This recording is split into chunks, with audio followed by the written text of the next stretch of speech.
Greetings from the black holes of Dakota Territory, United States of Advertising. Stan Gibilisco here. Well, it looks like the black holes are really going to turn white now.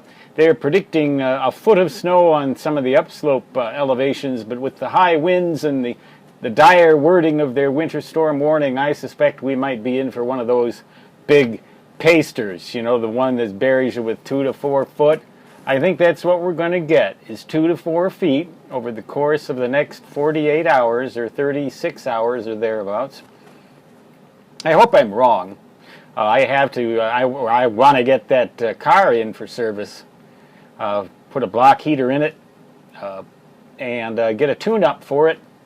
But if we do have a storm like that and I'm housebound for 3 or 4 or 5 days, I'll be able to get all that wood out of that garage one way or another, so when I finally bring little number 9 back, it'll fit in the garage.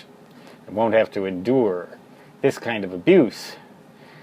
Big number 8 had to sit out there, but it was a tough old bird. Problem with that thing, though, big number 8, was 4 foot of snow, you ain't going nowhere with nothing. And when it gets buried in the snow, sometimes you can't even find the car without poking around for it. I've had that happen. Well, you know the drill if you've lived here long enough in these upslope areas of the white holes of Dakota Territory. The big news here is I'm expecting a very important contract for a very important book revision. I'm pretty excited about that, even in the face of some other issues that I've yammered about on here just about enough to make some people start making fun of me.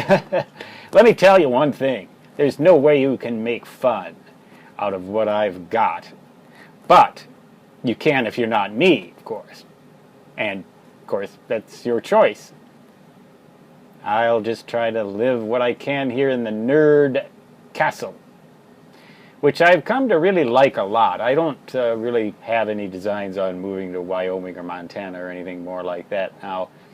I guess you live in a place long enough, it kind of grows on you.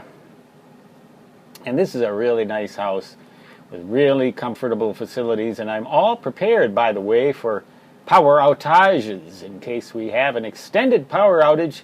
Even if my generator fails, I'll still be warm with the wood stove and that thing right back there behind me, that Lopi Berkshire gas stove. By the way, on that computer right back there, I just put some wallpaper on there from some of my old processed videos. Though that is a negative, or a color negative inversion of palm trees I took when I lived in Kona, Hawaii. Goes kind of good on the wallpaper. It may not look that way now from here, but it sure does when I'm sitting in front of it. So that's the self-navel-gazing update from the Nerd Castle. Wanted to just, this is for a personal friend, particularly in Maine, who sent me a long email, and I've just been kind of indisposed to type anything much lately. It's very difficult to do that because of the influences of the medication that I'm on. But blabbing, you can plainly see it doesn't stop me from doing that. Stan Gibilisco signing off. Until next time, so long.